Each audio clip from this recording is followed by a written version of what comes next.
No, nothing. I think I'm taking Chilling. the next week off. Whew.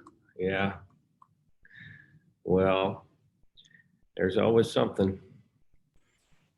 Gainful employment, not a thing to be trifled with. Yeah.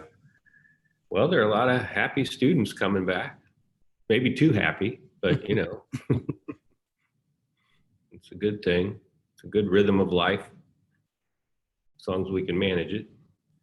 Yep, that is the key. All right, we're about a minute away.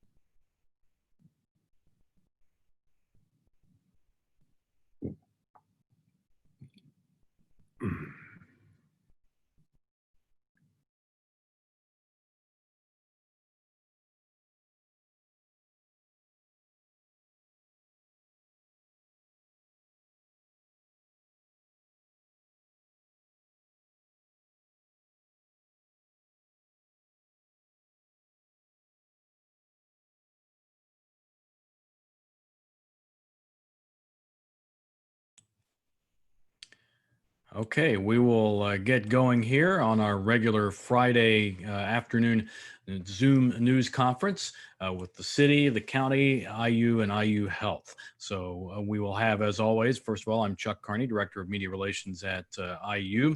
And we'll have, as always, Mayor John Hamilton of the city of Bloomington, Monroe County Commissioner Julie Thomas, IU Health South Central Regional President Brian Shockney, Monroe County Health Department Administrator Penny Caudle, Monroe County Emergency Management Director Allison Moore, and IU Assistant Vice President for Strategic Partnerships and the IUB COVID Response Unit Lead, Kirk White.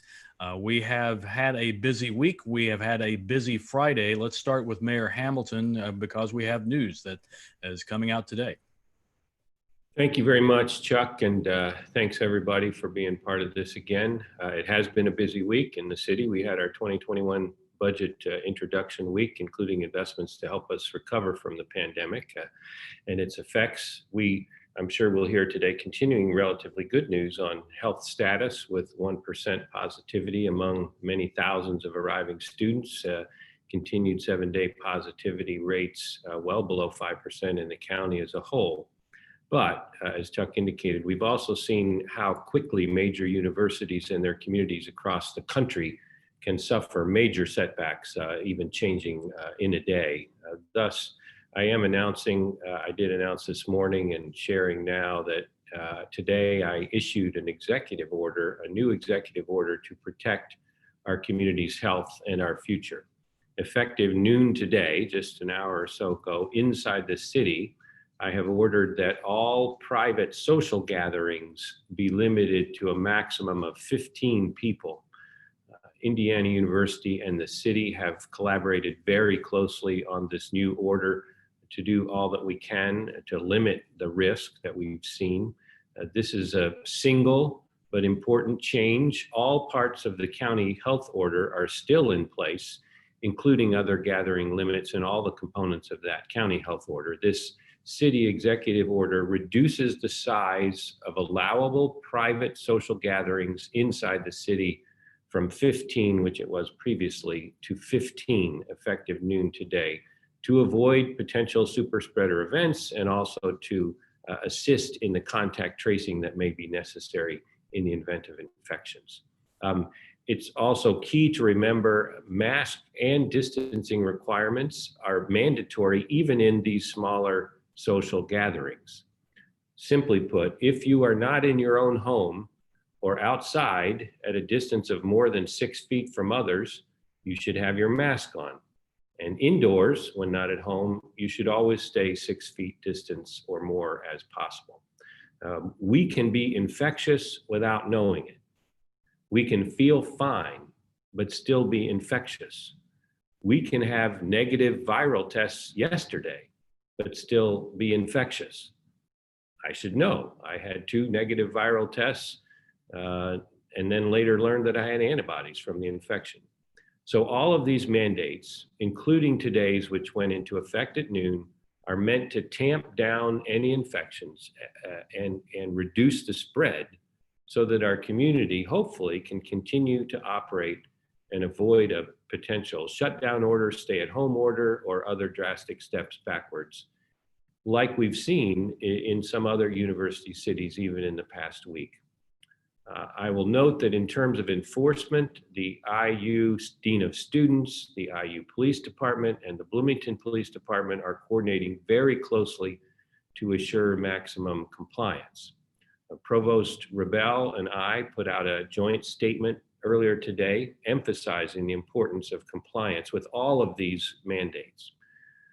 For those who think they see what they think is a violation of the new order, we're going to ask that you call a 24/7 number, staff 24/7, 812-339-4477. It's 339-4477, or the county hotline for other things of existing orders. I also just want to thank the county health system, the healthcare systems, the workers in healthcare, our law enforcement personnel, all the terrific experts managing this pandemic. Thanks. I'll take questions. Okay. Let us next go to Monroe County Health Department Administrator Penny Caudle. You caught me off guard, Chuck. I'm not used to going second. Sorry about that. That's okay. Not a problem. I do want to start first with just kind of the new system in terms of complaints, as we're kind of ended there with taking of complaints regarding the new or the county health order. And we've talked before about bringing in the new staff to help us with our online complaint system. So these would be things related to the county health regulations that went into effect earlier. So a complaint from August 9th through the 13th, we had about 38 complaints. They ranged in terms of what they included, but virtually all of them did include complaints about masks and people wearing face coverings. Distancing and capacity were included in all of those. Some of the complaints included all three, some were single ones. Our staff are certainly working through those complaints, and as I've tried to explain before, we start with education, making sure that people understand what the rules are, trying to validate that is understood and being followed, and then it is kind of a progressive actions for further complaints if we get non-compliance. We are receiving exemptions for the gathering sizes as we've had those differing limits. And even the governor has put in exemptions for gathering size. So we are taking those requests and have been processing them. Generally, we process them as they come in, but pretty much we meet and go over them at least once a week so that we have a variety of eyes on them and can talk through the circumstances. So we've gotten exemption requests for things like sports. Schools have to do that. Other sporting events have come in, weddings, that probably is to be expected. And then a few kind of scaled back events that we might normally see in the community, but they've been very much scaled back, but people want to have them and want to have more people than might be allowed under our current orders. So again, we continue to work through those with our staff, trying to assign new staff, trying to find staff with a little bit of time here or there to continue to work on those. So we're working through that process. Our numbers locally are looking good. The 7-day average positivity rate right now is 2.7%, and that's excellent for us where we've been, so it's continuing to drop. What I will say in terms of a caveat is we are still learning exactly how the university numbers are going to come in and be displayed, and how we'll be able to kind of parse those out from the general community and the university and put them together for a holistic picture, but also keep them separate so that we can kind of look at them and compare them. So bear with us. We don't have the exact details on how the state is doing that. There's a little bit of confusion for us on what that's going to look like. And I think part of it is just getting all of that information entered into the data systems. So bear with us, we'll have more on that as we go. There are questions that come up about how long we'll have mask and distancing requirements. And I have to specify that we're going to need face covering wearing and social physical distancing until we have a vaccine and can really reduce and want to say eliminate. I don't know that we'll ever eliminate it, but definitely reduce the community spread that is occurring in our community. So what that looks like, whether or not it's in a mandate for masks or whether it goes back to a recommendation at some point, people should understand that the need for those two things are going to continue, along with the other prevention measures like cleaning and hand washing, staying home when you're ill. And I would say in terms of testing, remember that if you are a close contact or you're symptomatic or you are concerned about someplace that you were at and that you might be positive, you may have come in contact with someone who's positive and you test, then you should quarantine until you get those test results back. And if they're positive, then you would maintain that isolation. If you're a close contact, you need to quarantine for at least 14 days from your last exposure. So those are the things that I really wanted to focus on today. I will say that as the mayor mentioned, we are watching what's going on across the country as college campuses reopen and some are turning around and closing very quickly. I want to commend Indiana University on their response to students, as we've seen some of the posts about parties and things like that. And I think that the university has responded very quickly and hope that the students will take heed and do the right thing. Keep the gathering size limited, keep your social distance, maintain that physical distance, and maintain wearing those face coverings when they're needed and appropriate. I do worry about confusion for people in terms of the county order versus the city order. Hopefully people will not be too confused by that, but the thing that I want to say to the community is that we do share the same goal, and that we want a healthy community. We want to maintain our health and our vibrancy in this community. So we have a shared goal. Right now, we're kind of going at it a little bit differently. And I'll take questions later. Okay, thank you, Penny. I feel like we need to say reporting live from the field is Julie Thomas. Our county commissioners with Penny Givens. They are at the Hoosier Hills Food Bank. Can you hear us? We can. Thank you. I hope you can hear us. We can. We're working today at the Hoosier Hills Food Bank, loading food into vehicles. 229 households served just in the first hour, and now we're on hour 3. Yeah. People were lined up even at 10 o'clock when we got here. For at least 2 more sessions, they'll be doing this here where they'll be loading food in. It would be nice if we could convince our governor to allow the Indiana National Guard to continue to help with these kinds of things. They've been loading boxes. They're out here today. They are absolutely amazing with what they're able to do, directing traffic. And as one woman who went through said, people out here are saving lives. And that's truly what's happening. So anybody who's watching this, if you've got an extra $5 or $10 in your pocket, please send it out here. It makes a difference. Thank you. And it is hot, hot, hot. So I apologize for the sweat and the t-shirt, but I would like to say a couple things. We are making CARES funding available for all county businesses and social service agencies to help reimburse for COVID expenses. Please go to co.monroe.in.us and check that out. Also, if you are struggling with food, shelter, utilities, please, we ask that you contact your township trustee. Every resident has a township trustee. Please contact them. We have given them additional funding from Monroe County government to help folks out. Also, a quick note, things are as usual right now in terms of voting and election day, which is November 3rd. Please note that you can check your registration at indianavoters.com, Indiana Voters, plural.com. And please note, to vote absentee by mail, you can get a form at monroecountyvoters.us. But note that being afraid of catching COVID or contracting COVID is not a sufficient reason. So there are reasons listed on that form. Please review it. When you sign it, you are signing an affidavit. With that, we'll take questions at the end, and thanks everyone for wearing your face coverings. Okay. Next, go to Monroe County Emergency Management Director, Allison Moore.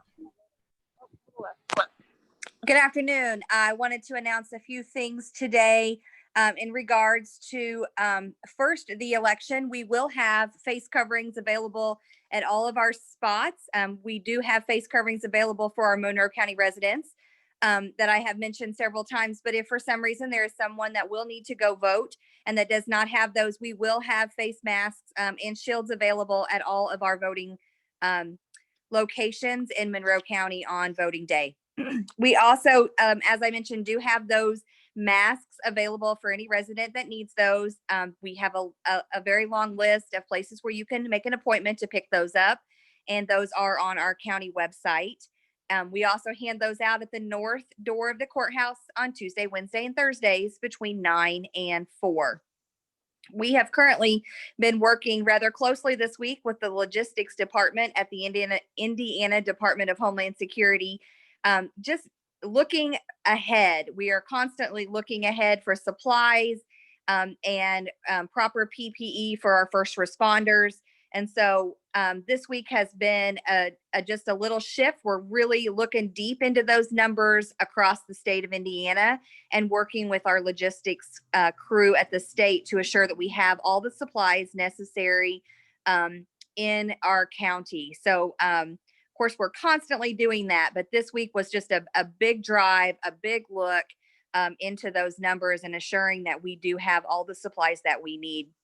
And we will continue to look ahead and make sure that we have those supplies and meet those requests that we need to keep all of our first responders safe. And then lastly, I wanted to mention just the dates of the blood drives that we have scheduled for the remainder of the calendar year. Just this morning, the Red Cross announced that through January 15th, all blood donations will be tested for the COVID-19 antibodies testing. So all of these dates that I plan to list, they will also be testing for that COVID-19 antibodies test. We have a blood drive scheduled for August 24th. It does still have a very few, but it does still have spots available. And we encourage you to go to the redcross.org website to make that appointment and make that donation. Not yet on the Red Cross website, but dates we have for the rest of the year are September 29th, October 22nd, November 9th, and December 21st are the dates that we have scheduled for the rest of the year. All of those blood drives will be at the Monroe County Convention Center, and they will be on the redcross.org website very soon, hopefully by next week, in order to make an appointment to make that donation between now and the end of the calendar year. That's all I have, Chuck. Thank you so much. Okay, let's next go to Indiana University and Kirk White. Hey, good afternoon, everybody. Appreciate the opportunity to be with you again. As we've discussed all summer, Indiana University is now on Monday entering phase 4 of our restart plan, which includes the fall semester, first day of classes on Monday. So phase 4 on Monday. We'll be back on a normal schedule for the university as normal, the new normal, I guess, for the current COVID situation. We're still asking our employees to work remotely if possible, but many of our employees are being called back to continue campus operations as we continue to support the students and faculty on the Bloomington campus. We truly appreciate the cooperative effort between Mayor Hamilton and Provost Rebell and our other university administrators that resulted in the announcement of the decreased sizes of public gatherings. We think this is a very good step in the right direction to protect the health and safety of the entire community. And we're going to work diligently with Bloomington Police and IUPD together to enforce this, and then if need be, levy sanctions against our students who violate the student commitment for proper behavior during the COVID emergency. I'd like to tell you that our testing on campus is continuing today. Just yesterday, our testing sites on the campus tested 4,838 students coming back to the campus. It's a one-day high for us, and again, makes us one of the largest testing site in the state. We'll continue that operation up through the beginning of classes, and then we'll switch to the next phase of our testing, where we'll start mitigation testing. That will start next Wednesday and build to a capacity of 8,000 tests a week. These students will be tested, and we'll begin faculty as well, faculty and staff eventually, with 2 different sites on campus. As I say, 8,000 a week, and it'll be a randomly selected group. And the whole intent of this is to be able to continue to monitor the spread and contain it if the numbers start to edge up. So if we can find people that are positive, we get them in quarantine or isolation, and we limit the spread as much as possible. So we're ready to go. Monday we start classes, and again, my thanks to our entire community for assisting us as we've gotten to this point, and we look forward to a successful fall this year. Thank you. Okay, thanks, Kirk. Let's go to Brian Shockney with IU Health. Good afternoon. Schools around the country are opening back up. Many are trying to do so with in-person classes, and the safety precautions that they are doing are limiting the risk and exposure of COVID-19. Our IU Health Riley physicians have been participating with the local schools and schools around the state to be sure that we're in close relationship and continually providing that education. According to the American Academy of Pediatrics, the State Department of Health, CDC, and other experts. So we are partnering in that way, and that's working well. IU Health also continues, as Kirk was saying, to work with universities and colleges around the state to continue to support their efforts, and we can continue to collaborate here in this community with Indiana University and helping them with any patients that are positive. On the COVID-19 update, if you want to put the slide up on the screen, we have seen a slight decline in our number of inpatients in the South Central region by a few each day, and the positive cases that are in our inpatient facilities. However, these cases continue to be of a complex and serious nature. And I want to state that these cases are more complex than we've seen in the past. But they align with what we know about the age groups and types of patients that are highest risk. And they've resulted in a few deaths in the last week because of the sickness and the complexity of our patients that are getting COVID-19 in our community. So while the positivity rate remains low, which is a fantastic thing, since I reported last week, we've added 45 additional positive community members, with 3 of those community members succumbing to this virus. I just don't want to underestimate that. These percentages and the numbers are important, and as our highly competent health department leadership reminds us, we must use data and science in our decisions. In addition, I want to remind us to use our best judgment, empathy, and behavior, as each individual life matters.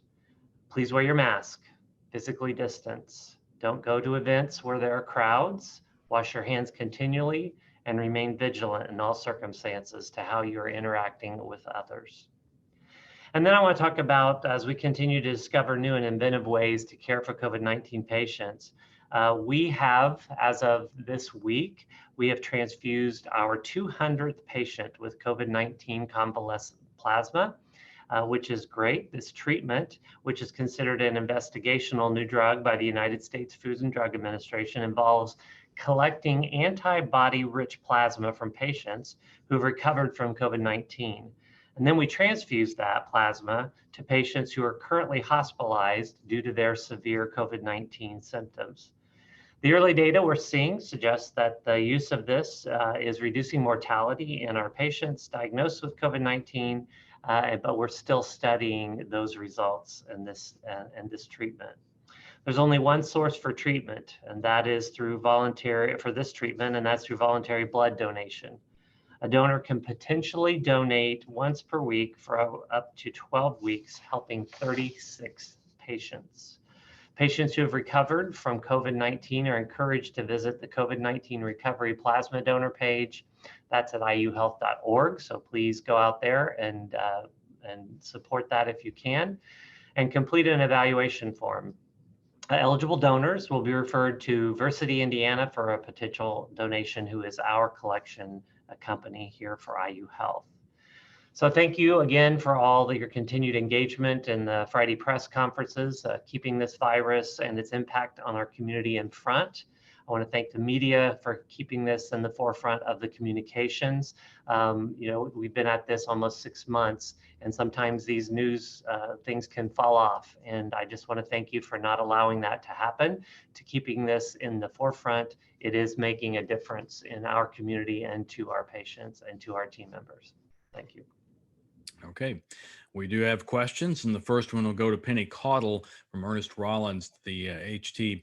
Does the county at this time plan to amend the current health orders so that the limit on gathering sizes matches both within and outside the city to avoid any confusion? And aside of that, what's stopping someone from just moving their gathering outside city limits where restrictions are less stringent?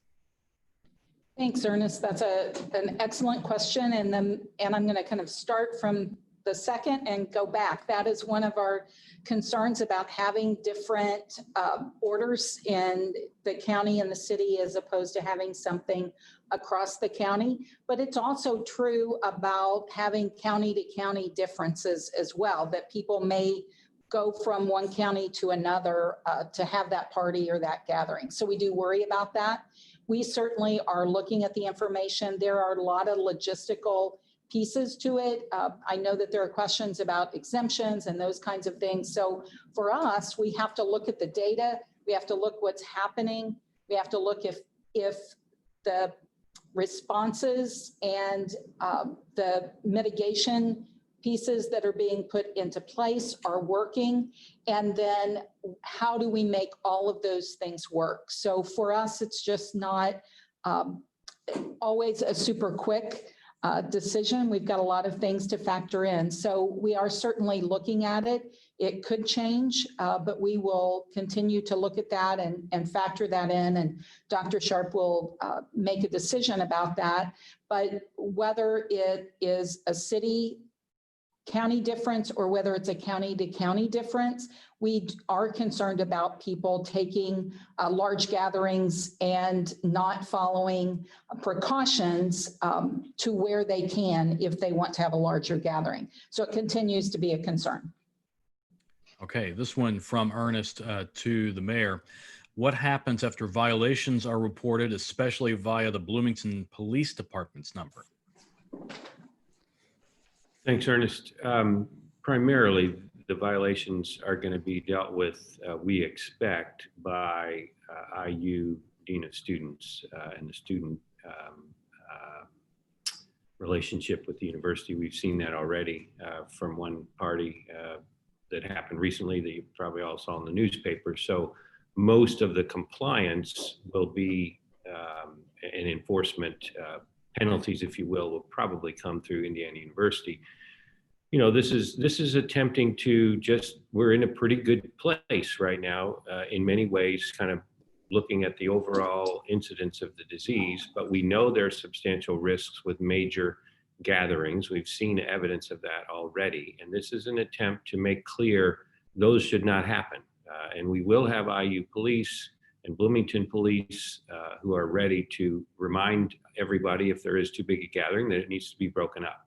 And we've done that already, and we expect to see compliance and have seen compliance. And then there can be consequences for enforcement from the university. We do not have a fine associated with this under the current city order. And of course, all the county order does have potential fines and enforcement, and those are all still in effect particularly for all the commercial establishments and public accommodations. Okay, follow up to that, why route the calls on the violation to the police department and not a separate hotline like before when the city accelerated the start of the latest county health order? Yes, primarily that's because we expect a fair number of the complaints may be after hours for this kind of private gathering, and having the city hotline like we did before, or the county hotline, which is primarily monitored during business hours, may not be the most effective. So we thought a line that has a human who answers it 24/7 is good. We wanted to avoid jamming up the 911, so we used that 24/7 police number 339-4477 for these reports. How long will the executive order, again from the mayor, the executive order be in place, and what data would you be monitoring in order to lift those restrictions? Well, it does not have an end date, so that's the answer to that. We'll keep watching.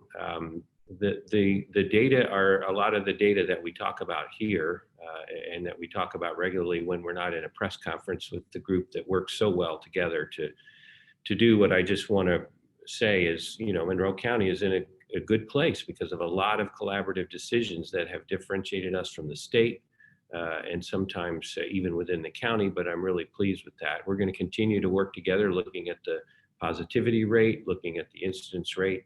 IU is going to be doing thousands of tests a week, so that's going to give us a whole bunch more data. And so we'll be monitoring it live weekly as we go, and we'll look for those kind of threats. Again, nothing's perfect. These are steps that are trying to reduce the risk of happening here, what we've seen in places like Notre Dame and University of North Carolina, Michigan State, and others, just to try to reduce that risk, and we'll continue to take those steps, I hope. And one more follow-up for you from Ernest. How did you settle on 15 people? There's no magic to that number. The county's numbers, 50, 100, and 150 for private, indoor commercial, and outdoor commercial are good numbers. We simply felt, particularly for enforcement and looking at private gatherings, that doing a number around 10, 15, 20 let you really try to assure that you didn't get big spreader events going on. It will help in the contact tracing. If you have a party with 50 people that had somebody sick there, that's a way more complicated contact tracing than if you had a party with a dozen people. It also is something that, from an enforcement perspective, it's a lot easier visually to see if there are more than 15 people in a particular location than if more than 50. So, but I confess there is no magic to whether it be 15 or 13 or 10 or 18 or 20, but it's in that ballpark we felt was appropriate. It's a question from Eric Berman from WIBC for Mayor Hamilton. Why limit the order to private gatherings? Well, I think the county's leadership on that 50, 100, and 150, and particularly the 100 and the 150, which apply to commercial, that is public accommodation gatherings. I think the short answer is we haven't seen a lot of problems with that. And the other part of that is the bars and restaurants, which are subject to the particular county rules, stricter than the state, that require only serving those who are seated, not allowing standing gatherings, mixing, et cetera. Those have all seemed to be working relatively well, and to avoid the kind of super spreader events that we're concerned about. So the short answer is we're trying to focus on where we see the risk and the threat. And if that were to change, I'm sure the county and we will continue to monitor that. But it's focusing on where we see the risk. And I think you may have addressed this, but I'll ask it anyway, also from Eric. Penny Caudle mentioned exemptions to the county order, such as weddings. Any exemptions for this order, such as weddings and church services? We're basically, as much as possible, just tracking the county order, which includes exemptions. And basically, all we're changing is that number from 50 to 15 for social private gatherings inside the city. So yes, there is an exemption process, and we didn't want to ask the county to pick that up. They're busy, we know, so we're going to have a city exemption process. We're not encouraging exemptions for this, at least for the next few days and short weeks. But we will, if there's a particular private social gathering event, we have a way to do that through the legal department of the city. Okay, question from Eric Berman for Kirk White. Can you elaborate on what sanctions students could face? Will there be disciplinary action related to the large gatherings earlier this week? Yes, absolutely. University considers this exactly what it is, a public health emergency, and therefore has already taken the steps of doing summary suspensions from Indiana University. When students violate their responsibility statement that they signed before they came back to campus, that gives us the authority then to provide these summary suspensions from the university. In addition, that can also mean suspensions or cancellation of scholarship and financial aid money. Those often require you to be in good standing with the university. Many of them are awarded by the university, and we're not going to be shy about canceling those scholarships if you're not in good standing with us. And the way that works is in the case of these party violations, which are just extreme cases of disrespect for what we're trying to do in the public health arena here. In those cases, either Bloomington Police Department or IUPD will investigate. We'll take the names of at least those who are organizing the party and perhaps others, and report those to the Dean of Students' office, who will quickly investigate and provide the sanctions.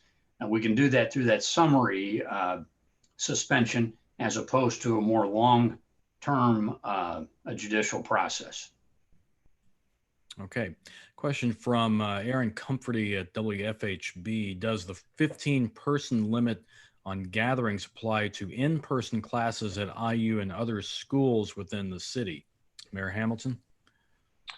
Yeah, you know, I think the original county order, which still stands, really discusses IU and the school corporations in a separate paragraph and indicates that they are to comply with CDC guidelines, et cetera. So we're not seeking to change that any more than the original county order did with 50 people. So that remains, that those institutions set their own limits on those kind of gatherings. They're not covered by the private social gatherings. As far as I know, this stuff moves quickly, but that's my understanding. It hasn't changed from what it was before.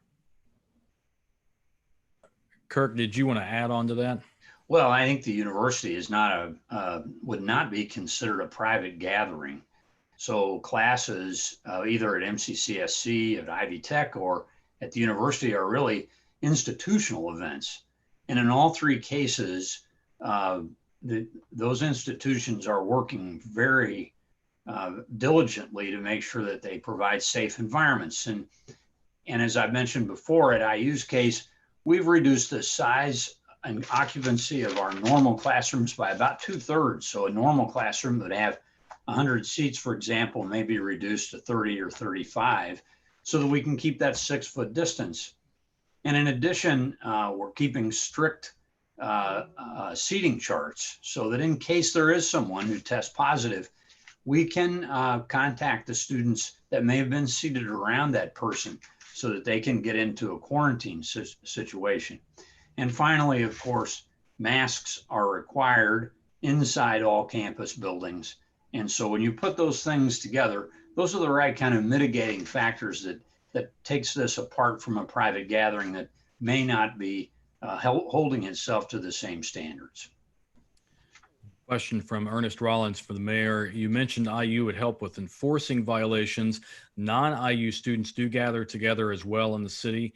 For clarification, in those instances, would the city take the lead on enforcement then, correct? Actually, IUPD and Bloomington PD are primarily collaborating by geographic allocation of responsibility more than the nature of the gathering itself, whether it's certainly IU students or not. That's of course hard to tell before you get into into a location, but we're mostly doing that by geographic location, and that's been a wonderful collaboration. We did this in the spring, and we'll do it again. Let me just say, look, the stakes are really high in this matter. We do face a pandemic with emergency health risks. We know that there are people who succumb to this disease. It's also a really high stakes for our community. If our largest employer, this major research university, were to have to take significant steps backwards to, for example, as Michigan State did, said, we're not going to have students living on campus anymore, and asking all the off-campus students to leave or not arrive. Those are huge impacts to our community that can have major economic, social, health rippling effects. And we're trying to take the common sense steps right now to diminish what seem to be some risky behaviors that can cause that spread. So these are important, simple steps. None of this is perfect, but it's common sense, and it's the right thing to do from my perspective. And we're going to continue to work very closely with Indiana University, which has been a terrific partner, to try to do all that we can to minimize the risk of major setbacks. We're going to know in the next few weeks how this is going. So these are really important behaviors we're trying to encourage across the community. Chuck, this is Brian Shockney. I also want people to understand that we're heading into the regular flu season as well. And so IU Health is, we've got hundreds of thousands of doses that we're going to be distributing as normally, but we've ordered additional doses as well, and we'll be here in the South Central region. I'll give more information next week on how we're going to be distributing those in partnership with other community partners.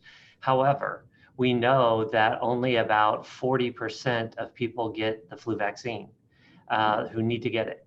And so we have to be careful. And as the mayor said, there's no exact science or right decision here, but this is a different time than the spring. We're heading into a season where we're not only going to have the regular flu, colds, and those kind of things, but we're also going to have COVID among us as well. So all of this is appreciated and is in the protection and best interest of our communities. And Chuck, I would add that right now the university is in the process of planning point of distribution, mass immunization plans for our students, faculty, and staff as well for the influenza immunizations for the fall. Question from YouTube. This is a question for Penny Caudle. What regulations are in place for usage of rental party facilities in the county? I'm assuming what you're asking about is a commercial venue. And with that commercial venue should have a plan for their event space.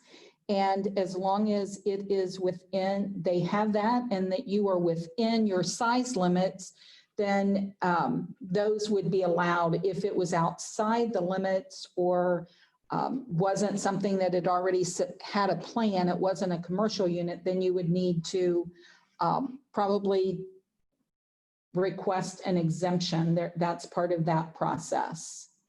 So some of it would depend on the size of the gathering, where the gathering is. The terminology has changed a little bit in terms of social gathering and events, but that was the purpose with the commercial gathering spaces, indoors or out, was to accommodate for businesses that held events, whether it was a wedding reception or something else. And somewhat along these lines, another question that came in on Facebook: Celebration of Life is planned tomorrow at establishment indoors.